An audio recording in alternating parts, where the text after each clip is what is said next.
Salve, salve, galera! Bet de hoje no ar. Sextou, Matheus Montenegro. Tudo bem com você? Tudo bem, Fábio, mano. Melhor agora, né? Uma das grandes horas do meu dia é quando gravamos este programa. Um programa de graça para você, espectador que nos assiste. E aí a gente pede rapidamente cliques que são de graça. Mais uma vez, deixa o like, se inscreve no canal, ativa as notificações e clica no hypar. Temos uma meta de 4 mil inscritos até o final de novembro, tá? Essa meta tá se caminhando bem. Fábio Hermano queria botar 5 mil. Será que a gente consegue Não, bater 5 esse mil até dezembro, né? Até virar o ano com 5 mil. ano? Mas vai dar bom, vai dar bom. Tá indo bem, estamos indo bem, né, Fábio Hermano? A gente conta com vocês aí para seguir crescendo. Estamos aqui para fazer análises dos principais jogos do dia, trazer um embasamento, minuciar ali informações de cada uma das principais partidas que você, apostador, muito provavelmente vai colocar na sua conta aí, no seu bilhete do dia ou nos seus bilhetes, né? Como a gente sempre diz aí, cada um tem sua metodologia e a gente está aqui para contribuir com você, tá? Para ajudá-lo, auxiliá-lo. Não somos gurus de bet, a gente não promete green, a gente não promete que você vai ficar ricaço nos seguindo, mas a gente está aqui para lhe auxiliar com muita responsabilidade. Simbora, Fábio Hermano. É isso. Também falar da nossa parceira ScoreBets, né? A melhor plataforma É, para suas análises esportivas. é porque tu geralmente mistura, né? É como se fosse já o mix do nosso programa com a parceira, né? Isso. Bet de É, mas hoje. só pra gente mostrar pra galera aqui uma função interessante, tá? A banca automática do Score Tabs para você que tem a versão Pro.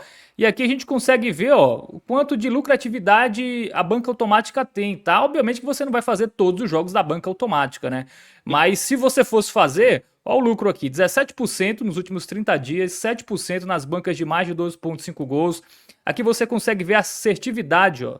81% de acerto, aqui mais 68%.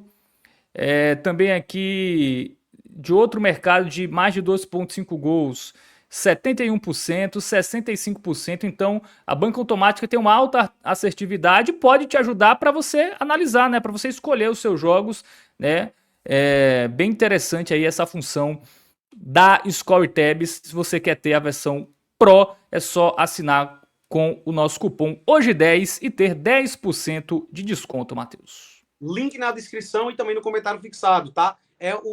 Só para esclarecer, o Score Tabs não é uma casa de aposta, tá? É um aplicativo de score de informações. Todas essas informações aí que o Fábio trouxe é baseado em estatísticas, né? Ele faz filtros Isso. para vocês aí dos jogos que você quer apostar e traz dados muito relevantes dos times. É uma parceira nossa e que a gente utiliza, inclusive, aí para nos auxiliar também e trazer essas análises para vocês. Simbora, temos 7 jogos, né, Fábio, mano, hoje? Temos 7 jogos, vamos começar aqui com o Campeonato Espanhol, tá? Temos Elche e Real Sociedad. É o duelo do nono contra o 14º, uma campanha até melhor, né, do Elche, que em casa, Matheus Montenegro, não perdeu, tá? 3 vitórias e 2 empates, tomou só 2 gols em casa. Já a equipe do Elche, a equipe da Real Sociedad como visitante não venceu, tá? 2 Sim. empates e 3 derrotas e tomou 8 gols. Pois é, velho. A Real Sociedade ela não começa bem o Campeonato Espanhol. Ela até vem no retrospecto positivo recentemente, tá? A gente pode começar aí pela equipe visitante, né, Fábio? 3 Mas. vitórias seguidas. 3 vitórias seguidas. Ela teve uma vitória como visitante aí, só que foi pela Copa contra a equipe de divisão inferior. Os outros 2 jogos foram em casa. Fora de casa, ela ainda segue performando mal, né? E aí, o último jogo fora foi um empate contra o Celta de Vigo. E aí tem pela frente um Elche, que é um timezinho chato. Eu acho que a palavra para definir o Elche é essa, tá? Um timezinho que tem surpreendido, que subiu agora da segunda divisão espanhola, né? Da La Liga 2, e que dentro de casa ainda não foi batido, velho. 3 vitórias e 2 empates, inclusive, salvo engano, né? Exatamente. Vamos até ver quais foram esses jogos, né? 0-0 com o Atlético, venceu o Celta, venceu o Oviedo, venceu o Levante e empatou com o Betis. Os jogos mais difíceis ele acabou empatando contra Betis e Atlético. Bom, e aí vamos lá para as odds, porque esse jogo ele é complicado em termos de gols, porque a Real Sociedade ela tem uma tendência relativamente alta, enquanto o Elche é uma tendência um pouquinho mais baixa, tá? E isso me faz deixar com o pé atrás em qualquer coisa relacionada ali a gols. Você pode até confiar eventualmente em um golzinho do Elche por ser mandante, dentro de casa é um time que é forte, tem sido consolidado. Só que eu acho que é um jogo que pode muito bem pender para o 0-0, tá, velho? Eu teria meu pezinho atrás aí em relação a gols. E eu acho, pela odd, já que a Real Sociedade está sendo tratado como favorita para o jogo, é pouca coisa, mas tá. O empate e o Elche eu acho interessante pagando 1,5, tá? eu vejo valor. Não é uma das melhores do dia. Eu acho que é um jogo arriscado. A Real Sociedade vem numa crescente, venceu seus últimos 2 jogos na La Liga, mas é onde eu vejo mais valor. Eu acho a odd interessante, mais alta do que deveria estar. No mercado de gols, né, se a tendência over da Real Sociedade prevalecer, 1,5 tá 1,35. Se a tendência under prevalecer do Elche, o menos 3,5 tá 1,25, né? Então fica aí a critério, né, do apostador. E no mercado de um gol das equipes, 1,36 e 1,33. Realmente é um jogo complicado, tá? Porque o Elche tá bem em casa, mas a Real Sociedade vem numa boa sequência. Enfim, é um jogo que eu até fugiria, tá? No pré-live. Eu acho que é melhor esperar como as equipes vão se comportar. É capcioso, Fábio, mano. A palavra que define é essa. Bom, temos Pisa e Cremonese, campeonato italiano, 10º contra 17º. Pisa ainda não venceu, tá? 6 empates e 4 derrotas. O Cremonese tem 3 vitórias, 5 empates e 2 derrotas. Muitos gols nos jogos do Cremonese, né? 12 gols marcados, 12 gols sofridos.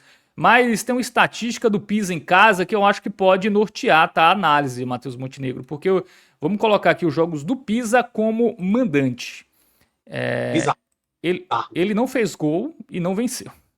Pois é. E muito 0x0. Ele vem de 3 0x0 seguido em casa. E antes foi 1x0. E 1x0. E o outro também. 5 jogos em casa, só saíram 2 gols. Que foram 2 derrotas por 1x0, né? O time não faz gol em casa. A gente destacou isso. A gente tá destacando isso nos últimos programas, tá? Tem sido uma tendência do futebol italiano. Cara, os times geralmente fora de casa jogam melhor do que em casa, né? Pelo estilo de jogo ali, de ser uma parada mais reativa, digamos assim.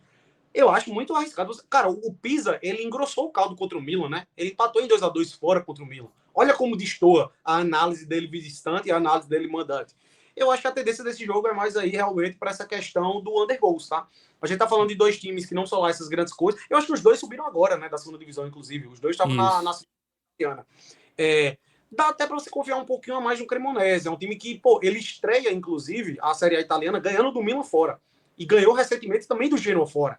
Então, você aplicando essa leitura do estilo de jogo reativo, os visitantes estão surpreendendo, você pode até focar um pouco mais no Cremonese por causa das odds. A disparidade ela é considerável. O empate o Cremonese paga... Cara, 1,61. Alto. Eu acho. A gente tá falando de um Pisa que não fez gol em casa, que não fez gol. Então, eu acho o valor nessa odd, tá? Tem valor aí nessa odd da Cremonese. Mas como a gente disse aqui, né, o mais seguro realmente, Matheus, é o menos 3,5, né? 1,22, a odd não é tão alta, mas isso bateu em todos os jogos do Pisa em casa e em quase todos os jogos fora do Cremonese, com exceção quando o Cremonese perdeu de 4 da Inter de Milão, que aí é um jogo atípico, né? Contra um dos maiores times aí do campeonato, o Cremonese tomou 4, aí saiu mais de 3,5. Mas acho que uma tendência muito alta realmente de under 3,5.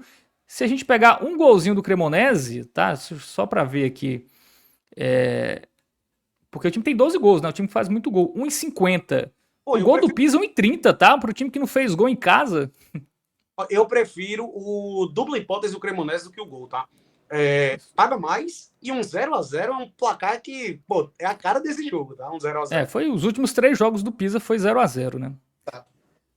Bom, temos o Paris, que não é o Paris Saint-Germain, é o PFC, né? O Paris Futebol Clube contra o Rennes. Campeonato francês, 10º contra 11º, tá? Campanhas parecidas, 15 pontos pro Rennes, 14 pro Paris. Gols marcados iguais, muitos gols, tá? Nos jogos dos times. E gols sofridos, a defesa um pouco pior da equipe do Paris. Pois é, cara, 2 times com médias de gols altíssimas. A análise dessa partida ela é já justamente o oposto do que a gente analisou de Pisa e Cremonese. Sobretudo se você analisa o Paris em casa e o Rennes fora, tá? A gente tá vendo aí agora a equipe mandante. Vamos dar uma olhadinha nos últimos jogos, Fábio? Jogos muito movimentados, tá? Esse aí foi fora, né? Contra o Mônaco. Eu queria ver como mandante. Você poderia... 3x3 com o Lyon. Olha aí. Perdeu do Nantes por 2x1 e 2x0 no Lorient. Fez gol em todos, né?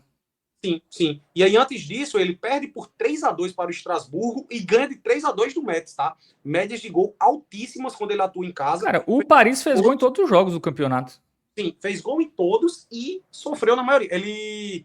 fazer gols ele fez... Quer dizer, contra o Angers, eu acho que foi aí. Foi, primeira rodada ele não fez. Fora de casa... Então nas últimas 10 rodadas ele fez gol. Sim, exatamente. E aí ele vai enfrentar um Rennes que não foge muito disso não, tá? O Rennes, ele vem, velho, de os últimos 9 jogos do Rennes, em 8 bateu ambas marcas, tá? Jogos muito movimentados.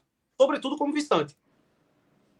É jogo para gols mesmo, né? Não tem outra análise. São times que não participam de competições europeias, né? Então tá todo mundo descansadinho aí na semana, né? Então, aquilo que a gente fala para muitos times grandes, né? Pô, tá o ímpeto talvez diminua, jogo atrás de jogo, que não é o caso de Paris contra Lojas Rennes. 1,61 aqui o dupla do Rennes e 1,28, 1,36 do Paris. Ah, eu teria receio, tá, velho? Porque os dois times são nivelados ali, pode pintar uma vitória para qualquer um dos dois lados. Eu acho que até existe um valor um pouquinho maior do lado do Rennes, porque a odd tá desbalanceada. Só que aí você pode trazer o seguinte: o Rennes não venceu fora de casa, né? Muitos empates, e sempre empates com gols. Bicho, eu foco em gols. Esse mais de 1,5 tá uma ótima pedida. Uma ótima pedida. Ou o gol do Paris. Quanto é que tá o gol do Paris? 1,20. Eu prefiro o gol do Paris do que o mais de 1,5, tá? Vai que seja 1-0, apesar de ser difícil. Ó, o O gol Rennes do Paris você pode esperar um pouco, né? Pra esperar a odd subir. O Rennes, fora de casa, ele levou 11 gols em 5 jogos. É uma média de gols sofridos maior do que 2 por jogo, tá? Isso. Da Europa, eu Bom, acho mais seguras. Esse golzinho do Paris eu gosto. para uma duplinha aí mais safe, né? Para safe bet da sexta, esse golzinho pode entrar na sua aí.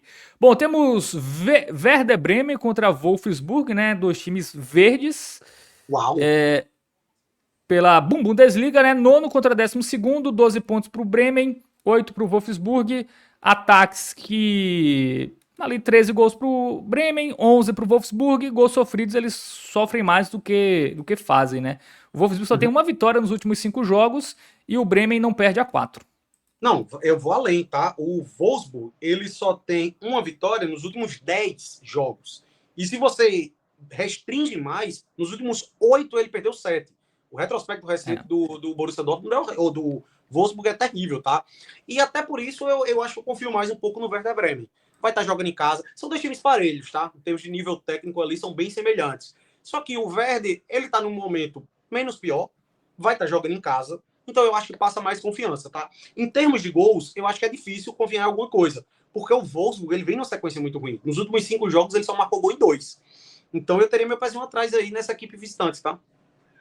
O Bremen 2 vitórias por 1-0, né? Contra a União Berlim e St. Pauli. Aí teve essa derrota aqui pro Freiburg, né? 3 Em a casa. 0 Foi a única derrota, né? Em casa na temporada. De resto, ele venceu ou empatou, né? Empatou com o Leverkusen. E aí já foi na outra temporada esse jogo aqui contra o Leipzig. E o Wolfsburg fora, só pra gente trazer essa informação. Ele até ganha do Hamburgo, mas perde do Augsburg, perde pro Dortmund, ganha do Heidenheim. Que é o E Lanterna. é isso, né? 2 vitórias e 2 derrotas fora de casa. É um jogo difícil, velho. Esse aí é um dos mais difíceis também aí do dia.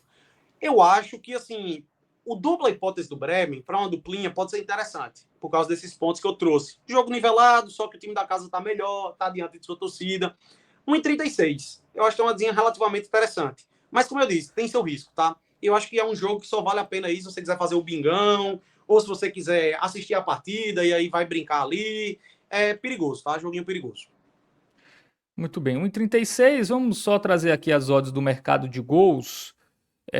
Mas é difícil, tá? Porque muito 1-0 nos jogos do Bremen. Né? Os jogos em casa do Bremen tiveram no máximo um gol. Né? A gente tem aqui um. Deixa eu ver além de gols. E tá muito esticada a odd, tá? Eu não confio em muitos gols nesse jogo, não, tá? Eu tenho meu receio também, É tá? uma tendência geral do campeonato alemão, mas eu até preferia pegar um dupla de fato do Bremen do que mais de 1,5, que a odd é bem baixa, né? Concordo. O gol do Bremen também pagando muito pouco, 1,16, realmente não tem valor, tá? Em quase nada desse jogo tem valor no pré-live. Perfeito. Bom, saímos da Bundesliga e vamos para o Arabão, né? Temos o Al Naima contra o Al Hilal, né? O Al Hilal. Oi? Contra... É o Lanterna, o Al Naiman. Perdeu todo mundo. Isso. 7 derrotas, 5 gols marcados, 16 sofridos. E o Al Hilal tá ali, né? Buscando a liderança. Ele tá a 4 do Al Nassr, 5 vitórias, 2 empates, ainda não perdeu, né? Marcou 18 gols e sofreu 6. Aqui é estudo de odd, né? Não tem nem o que falar. Aqui não tem nem os jogos aqui, é tudo vitória do Al Hilal e tudo derrota do Al Naima, tá? Então vamos já para as odds aqui. Pois é uma disparidade muito grande, tá? Bicho, eu sempre tenho uma curiosidade, quando eu vou analisar Arabão, eu gosto de ver o time Eu gosto de ver esses times menores do Arabão. Sempre tem jogadores conhecidos. E aí no Alnaima, nós temos o zagueiro Samir, que foi revelado pelo Flamengo, depois foi para a Udinese, chegou a ser convocado para a seleção brasileira, tá? Tá aí no Alnaima, no time que é o Lanterna do Arabão. E tem também o Lázaro, que também jogou pelo Flamengo, pelo Palmeiras, né? Foi meio que uma joia aí recente do futebol brasileiro, tá lá. Estudo de odds, né, Fábio Hermano? A cotação da vitória do Al Hilal paga muito pouco, 1,16. Você teria que pegar aí o handicap, um menos 1,5. Ou se você quiser um pouquinho mais safe, vitória com mais de 1,5 gols. Só que é aquela coisa, tá, velho? Eu tenho o meu receiozinho, velho. A gente já quebrou a cara um pouquinho com esses jogos do Arabão. A odd é muito esmagada e eu acho que isso faz perca o valor. E deixa eu ver até aqui de quanto o Al-Naima perde normalmente, né? Ele perde tudo, né? Ó, mas ele também não toma goleadas, tá? Ó, contra o Al-Ahly foi só 1-0. Ó, tem um ponto que tá me deixando assim com o pé atrás em relação ao Arabão, porque tá destoando muito das últimas temporadas. A gente vinha muito jogo maluco de overgoals. Tinha muito 4-2, 4-3, 5-1, 5-2. Tá mais comedido essa temporada, tá? O estilo de jogo tá mudando, né? O futebol O Al Hilal, por exemplo, Matheus Montenegro, nas últimas 4 vitórias ele marcou no máximo 2 gols. E é isso que me deixa com o pé atrás, tá, velho? De você apostar em um handicap menos 2,5.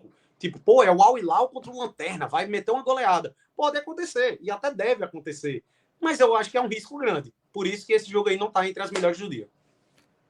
Deixa eu ver aqui o mercado de gols, né, pra gente fechar aqui esse jogo. Pra você ter algo de valor a favor do Al Hilal, você teria que pegar ali... Ó, 2 gols, tá? Acho que ok. Assim, a única coisa, assim, com o mínimo de valor que tem é combinar a vitória com 2 gols do Al Hilal. Mas é aquilo, né? A gente viu que o Al Naima perdeu pro Al Ahly, que é um time ali mesmo nível do Al Hilal, talvez um pouco inferior, perdeu só por 1-0. Tem seu risco, tá? Tem seu risco. Quem quiser até pegar um under 5,5, por exemplo, talvez seja até mais safe, né? Cara, é arriscado, mas assim, o over também é arriscado, né? Você prefere menos 5,5, ó, total de gols no jogo. Ó, menos 5,5 ou mais 1,5. Aí fica o critério. Você acha que o Al Hilal vai ganhar até por 3, 4? Ou vai ganhar tranquilamente por 2 ou mais? É mais fácil ser só 1-0 ou é mais fácil ser 6 ou mais gols no jogo? É a leitura.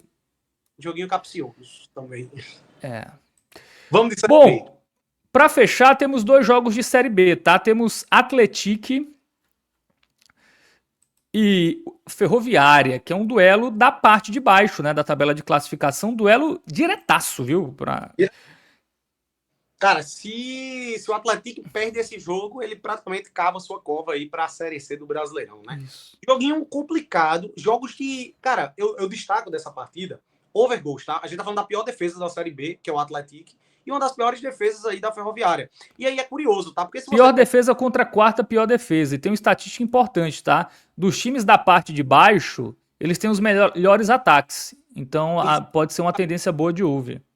Do 11º para baixo, que a gente do 12º para baixo, a Ferroviária tem o melhor ataque, né? É a única que marcou 40 gols. Então, é interessante. Eu acho que pelo contexto da partida e por essas estatísticas, o overgoals acaba sendo a melhor pedida, porque é muito difícil você buscar aí qualquer coisa relacionada ao resultado final, tá? É bem arriscado. Agora, se você pega as estatísticas, sobretudo no cenário que é essa partida, tá? O Atlético em casa e a Ferroviária fora, jogos muito movimentados, jogos com muitos gols, tá? Médias que sobrepõem a média da Série B e muito. A Ferroviária fora é inacreditável, pô. 2-2 com Vila Nova, 2-2 com o CRB, 2-1 contra o Botafogo de Ribeirão, 2-2 com o Avaí, 4-0 pro Coxa. Ambas marcam batendo com frequência, o que é bem difícil em Série B, né? Nos últimos 10 jogos do Atlético, em 9 tivemos pelo menos 2 gols, tá? E nos últimos 10 jogos da equipe da Ferroviária, a gente teve isso em pelo menos 7, tá? Então... E no primeiro turno foi 2-1 pro Atlético. Isso. Lá em São Paulo, né? Cara, esse jogo é realmente focar aí em gols, tá? Eu acho que é um jogo que tem que ser movimentado, não só pela questão do desespero, mas porque são equipes que fazem muitos gols, tá? Por exemplo, a gente trouxe Botafogo de Ribeirão Preto e Volta Redonda, que eu até comentei, pô, é um jogo que pode ter overgoals, mas são ataques frágeis. Então, se um time faz um gol, e foi o que aconteceu no jogo, né? O Botafogo fez 1-0, o jogo meio que para, assim. Os ataques não conseguem fazer muita coisa, porque a defesa se sobressai. Nesse jogo, eu acho que pode a defesa se sobressair, a probabilidade é menor. tá? Então eu acho que pode de fato ter 2 gols. Concordo. Eu acho que é por aí. Mais de 1,5 é a melhor pedida aí desse jogo. Para fechar a sexta, temos Cuiabá e Goiás, tá? O Cuiabá que tá ali na 11ª colocação, tem chance de subir? Não, né? Cuiabá não por nada. Cuiabá não joga É. mais. 6 pontos faltando 3 rodadas seria uma combinação muito maluca de resultados. Acho que nem dá por causa de confrontos diretos aí também. É. Matematicamente tem como, para ser bem honesto, mas não dá mais, né? E assim, pelos últimos jogos a gente já observa que o Cuiabá meio que largou. Ele vem de 2 derrotas seguidas, inclusive. E também não cai mais. A grande questão desse jogo é: o Goiás também caiu de rendimento aí na reta final. Vamos dar uma olhadinha nos últimos jogos, porque o Esmeraldindo, ele vem de derrota em casa para o Atlético Paranaense, né? E aí o torcedor do Goiás já deu uma morgada. Velho, nos últimos 6 jogos ele só tem 2 vitórias. Para um time que era do G4, que ficou ali no topo boa parte da Série B. Olha isso, velho. Isso preocupa muito, pô. Muito empate também, né? Vitória 7, né? 8, sei lá. É isso que complica um pouco. Só que eu acho que o contexto do jogo, ele é bom para o Goiás. Eu acho que o Goiás não perde esse jogo. É uma leitura um pouco parecida com a que a gente teve de Cuiabá e Remo, que a gente foi no Azarão. Times do Centro-Oeste, né? Tipo, talvez ali tenha um jogo de compadres, não sei, viu? Esse jogo aí, eu acho que o Goiás vai vencer. Se o Goiás vence, ele entra no G4 e joga pressão para quem joga depois, né? Para quem joga sábado e domingo. E aí, para mim, a grande questão desse jogo, vamos lá para as odds rapidamente, Fábio, que a gente já deu uma resumida boa aí em termos de resultados. Cara, são as odds, porque o Cuiabá é o favorito pro jogo, tá, velho? Isso que me faz por mim, essas odds elas poderiam estar invertidas, inclusive, tá? E abre margem para você encontrar apostas de valor no Goiás. Eu acho que o Goiás não perde esse jogo. Cravar a vitória do Goiás também tem seu risco, tá? Tem seu risco. Mas eu não descarto a vitória do Goiás. E a gente tem uma dupla hipótese pagando 57. Eu acho que para uma... Goiás, eu acho que não perde o Goiás, tá? Até se o Goiás for incompetente, meu palpite seria um 0-0. Tá entendendo? Bateria o empate o Goiás, né? Eu acho que o Cuiabá tá sem força já. Perdeu 2 jogos seguidos, já não briga mais por nada. E aí abre margem até para você se proteger ainda mais. Você pode pegar o handicap mais 1,5 do Goiás. Para o Goiás perder por um gol de diferença, você bota numa dupla. Eu acho interessante também. Eu acho que é por aí também, tá? Empate anula 2,20, tá? Do Goiás. Cara, tem odds muito... Até o gol do Goiás aqui, deixa eu dar uma olhada no gol do Goiás para ver quanto tá pagando. É porque o Cuiabá toma pouco gol também, né? Tem esse detalhe. Mas, Goiás, cara... pode ser 0 a 0. 1,44. Também não tá... É melhor ter o duplo hipótese, né? No 0x0... Exatamente. É só você pensar, é mais provável ser 0-0 ou 2-1 pro Cuiabá? Pô, o 0-0 é mais provável, então pega o duplo hipótese. Muito bem. Então, jogos de sexta analisados, Matheus Montenegro. Vamos agora para o nosso bilhete. Tocou aí o tamborzinho? Tá bugado aqui pra mim. Tá Tocou. Você que não ouviu. Mas vamos lá, vamos focar em Série B, tá? Essa Europa é muito jogo equilibrado, de times que não passam confiança. A gente vai fugir, tá? E vamos focar na Série B porque temos aí odds de muito valor no over 1,5 em Atlético Ferroviária e um odd de valor para o Goiás poder perder até por um gol de diferença contra o Cuiabá quase de férias. Isso. E vou além, tá, Fábio Hermano? Eu ainda acho que pode ser. É porque a gente mantém esse padrãozinho da dupla. Mas eu vou dar uma sugestão aqui para o apostador. O dupla hipótese do Goiás, ele poderia muito bem ser o bilhete pronto. Só ela. Eu acho que o Goiás não perde esse jogo. E dependendo da casa que você aposta, ele tá mais de 1,60, tá? Eu cheguei a ver essa odd aí em 1,61 por aí. Eu gosto muito dessa alternativa. Fica aí a critério do apostador. Se você, o handicap mais 1,5, você vai se proteger em o Goiás perder por um gol de diferença. Ainda é green. 1-0, 2-1, 3-2 para o Cuiabá, essa aposta é green. Handicap mais 1,5. Então é uma proteção maior. E aí você combina com o over 1,5 da Atlético Ferroviária, que tem um retrospecto de contexto e de estatística que condiciona muito para jogo de gols. Então gosto bastante. Eu acho que a Série B nesta sexta-feira está muito boa. O que normalmente nem é tanto, né? Série B é um pouquinho complexa, mais difícil. Só que como a gente já está chegando também numa reta final ali decisiva, aí a gente consegue ter leituras mais claras. Muito bem. Vamos lá, palpitão para fechar. Verdade. Dupla do Werder Bremen contra o Wolfsburg, dupla do Elst contra a Sociedad, mas jogos difíceis, tá? Jogos talvez para leitura de ao vivo. Pré-jogo é difícil. Paris e Rennes, a gente tem uma confiança maior no golzinho do Paris, mesmo pré-live. Pisa e Cremonese, também uma confiança maior no under 3,5. Al Naima e Al Hilal vence e over 1,5 no jogo, tá? Mas quem quiser o over o under 5.5 ou até 6.5, que vai dar uma odd bem similar, inclusive. Fica a seu critério, mas vamos nessa aí. Também é um jogo mais para ao vivo, tá? Torcer pro Al Hilal não fazer um gol cedo, uma boa, viu? Se o Al Naima segurar o 0-0 por um tempo, vitória do Al Hilal já pode ser uma boa, com a odd bem mais interessante do que o pré-live. Atlético Ferroviária, over 1,5 no jogo, e Cuiabá e Goiás, handicap mais 1,5 do Goiás, que é pro Goiás poder perder até por um gol de diferença, tá? Goiás empata, vence ou perde por um gol contra um Cuiabá quase de férias, acho muito boa. E se você quiser se arriscar, pode ir no dupla do Goiás. Valeu, Matheus Montenegro. Tamo juntos. Um forte abraço a todos. Bom jogo, tá? Bom jogo Ceará e Fortaleza, tá? Que você vai assistir. Quem quiser ver você em Ceará e Fortaleza, vai aonde? Eu quero ver, conheço aqui das bets, mas quero ver o outro lado. Sou eu. Um torcedor pelo mundo. Perfeito. Muito bem. Siga lá um torcedor pelo mundo para ver Matheus visitando os estádios pelo Brasil e pelo mundo. Valeu, tamo junto, até a próxima. Falou, meu filho. Comer.